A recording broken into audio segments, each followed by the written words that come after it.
So looking at the game that Battlefield 2042 ultimately turned out to be, I think a lot of people ask themselves, how come this game is so misaligned with the other titles in the franchise? It seems to be a completely different game from how it feels, how it plays, from details like the specialist system and a lot of new things that DICE introduced, but a lot of traditional features that people loved being taken out of the game as well. So where did this come from? And previously, I think we didn't really have a good answer to that. But now, just a few days ago, Tom Henderson, who is a freelance writer and who in the past had a great track record actually with DICE leaks coming from behind the scenes at DICE, he released a 30-minute video in which he broke down a full timeline of the development of Battlefield 2042. I'll link that down in the description. You can go watch the full video yourself if you're interested. However, this sheds a little bit of light on why Battlefield 2042 turned out the way it did. For example, he says that the initial starting point of the development was that EA asked DICE to copy what's popular. Obviously, they didn't ask them, with exactly those words, but in a nutshell, that's what they did. They were just like, just take what's popular and turn it into a Battlefield game. We just want to make a lot of money. So at that time, that's several years ago, obviously, when the development of the game started and they did the first concept and thoughts about the game, the big thing were Battle Royale games. So what DICE did is they literally planned Battlefield 2042 to be a full-on Battle Royale game, a Battle Royale only game, pretty much. Maybe you have some other mods, but a bit like Warzone, because Warzone was the popular thing at the time, kind of still is, but they wanted to take that concept and make a Battlefield game out of that. And you can still find bits and bobs from that development in the game now, like for example the plus menu that allows players to switch the attachments on their guns on the fly during battle. Another example is the abandonment of the class system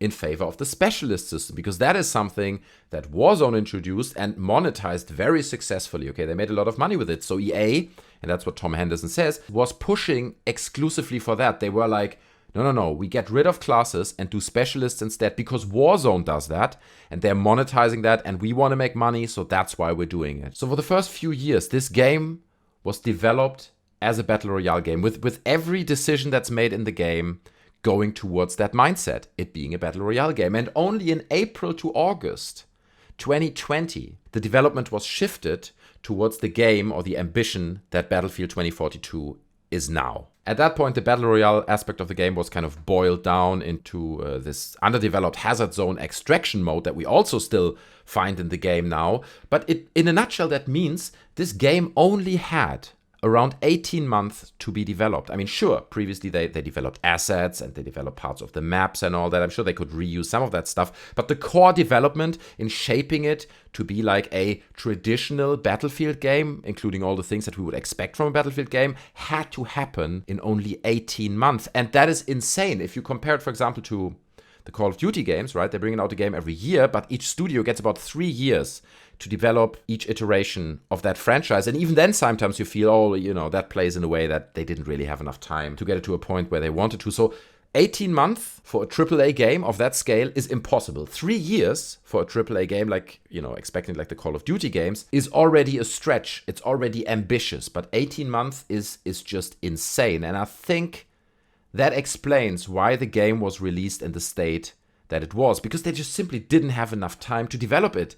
They turned the switch too late to say, it's just going to be a Battlefield game. It's not going to be a Battle Royale Battlefield game. And to be honest, I don't really understand why they didn't release it under a different name. I mean, they could have still gone with the Battlefield franchise. I understand that sells a lot of copies. But like Battlefield Hardline, they could have said this is not the next big iteration of the franchise, but instead slightly smaller iteration, and it is a Battle Royale iteration of the Battlefield franchise, and here it is, and it's free to play, blah, blah, blah. Could have sold it that way, because then they could have kept the development on track. They could have finished that Battle Royale game. I mean, to be honest, I don't think it would have been a huge success, and maybe they projected that, and that's why they shifted the development, but ultimately they shot their own foot with that, right? Because it turned out to be a disaster either way. And it instantly reminded me, when I heard this story, about this article that came out in early 2021. And it's here on VG 24/7. And basically, it's an interview with Andrew Wilson about the state of Battlefield 2042. And he says, development is moving along nicely, and the game is ahead of EA's internal milestones. Progress, in fact, is on track to match DICE's earliest feature complete ever. And because that's not enough, CFO Blake Jorgensen added, I can tell you now that the Battlefield team is doing an incredible job. They're way ahead of where they were in prior product cycles, on track for their earliest feature complete in franchise history. So he's actually using the same words here, right? On track to meet the earliest feature complete ever. On track for their earliest feature complete in franchise history. So it really sounds like these two guys even agreed on the wording. It's not that they just said, we kind of have to sell it a bit bigger than it is and just get people really excited and just say we're in a really good place. No. They even agreed on the wording. They were like, we're going to say the earliest feature complete in franchise history. So not only do these two guys, Andrew Wilson and Blake Jorgensen, the top head honchos of EA, oversell the game, leave out any negatives, they also just lie in our faces. That they have no hesitancy to just twist the truth completely and lie into our faces and say, it's going really well. In fact, we are ahead of schedule. That's just insane to me. When the game actually, at this point in early 2021, you can imagine, it was in development hell, okay? They just turned the switch, decided that it's got to be a traditional Battlefield game. They just worked for 6 months on this. It must have been an absolute nightmare in a desolate state. With the release deadline coming up later the same year, I'm sure everyone in those studios was sweating blood and tears at the time. But here you have the CEO and the CFO saying, well, we are way ahead of schedule. It's going really, really well.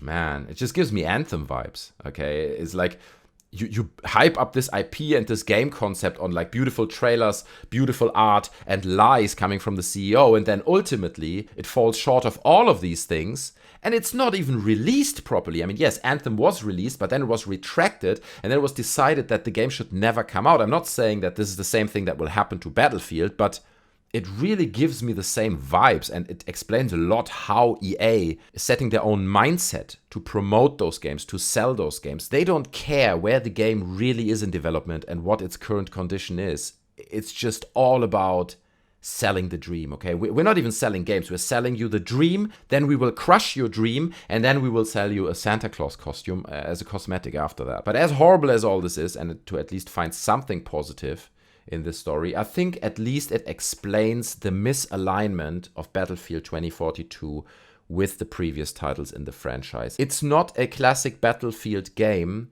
because it was never intended to be one in the first place. It was intended to be a Battle Royale spin-off of the Battlefield franchise, and then they shifted development and it turned out to be what it is now. And it's just so impressive to me how carelessly EA is shreddering all their first-person shooter franchises and IPs. Like Medal of Honor already was, pushed through the shredder. There's nothing left of that franchise. That's a dead franchise. I'm not saying you could never revive it, but that would take a lot to get people excited again about a Medal of Honor game. And now they're doing the same with Battlefield. Okay, the game, I'm not saying the game or the franchise is dead completely. Some people commented that on the previous video saying, Battlefield is basically dead. I still think that in 3, 4, 5 years from now, if you bring out a completely new game with a fresh take on the franchise, and it's actually a good game and a complete game that functions and kind of goes back to the roots of the franchise a little bit more, that it's still possible to salvage the IP and make something out of it when compared to the Medal of Honor franchise at least. But the damage this has done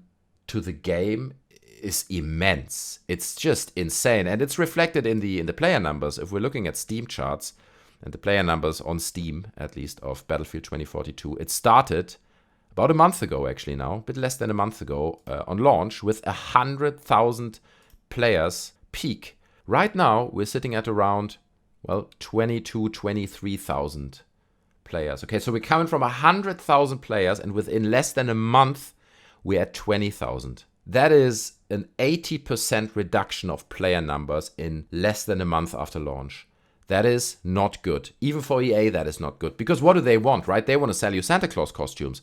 So if only 20,000 people on PC are playing this game, and let's say 5% of those people are buying those Santa Claus costumes, those cosmetics, spending the actual money, that's not enough to make big revenue. That's not enough to cover the projections that EA makes for games like this. So I hope that ultimately this backfires so hard now with low player numbers and with basically a dead game that EA just realized they can't continue like that. All the money that went into the Anthem development, all the money that went into the development of this game for so many years, all the wrong decisions that were made, all the lies that were put out there, everything backfires now, and it looks like they're just losing not only the revenue from the game, but also the franchise as a whole. They're doing so much damage. No company can look at this current Battlefield situation and say, oh, well, you know, could have been worse. It could have been better, but could have been worse as well. No, it's an absolute catastrophe, and EA knows that. And I hope that maybe, and it's maybe a bit naive of me, but that damage that was done to the brand, to the IP, and that lack of return on the game now may lead to some rethinking at EA, okay? I mean, get rid of Andrew Wilson, rethink the company, restructure the company, rethink how you make games. What is actually important when people ultimately buy your products and launch the game on their home console or PC?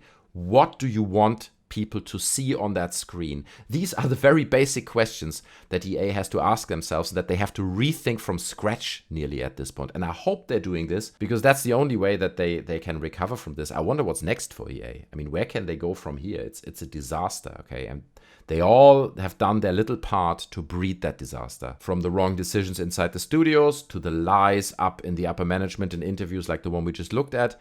Everyone has contributed their little piece to the disaster that this game is now. But anyway, guys, these are my thoughts. Hope you enjoyed the video. I hope you learned something. I would be very curious to hear your thoughts on all this down in the comments. Did you buy the game? Do you maybe even enjoy the game and you feel all this is not that bad? I heard they just released a new patch, patching out a few things. In what state is the game? Because I didn't buy it. You know, I saw this coming from a mile away. I'm not spending my money on that game. But please share all your experiences and thoughts on the story down in the comments. I would very much appreciate it. Also, don't forget to smash the like button, subscribe to the channel, check out the channel. You know, you might find some other content that you enjoy. And I would hope to see you in another video. Take care of yourselves. I'm out. Bye.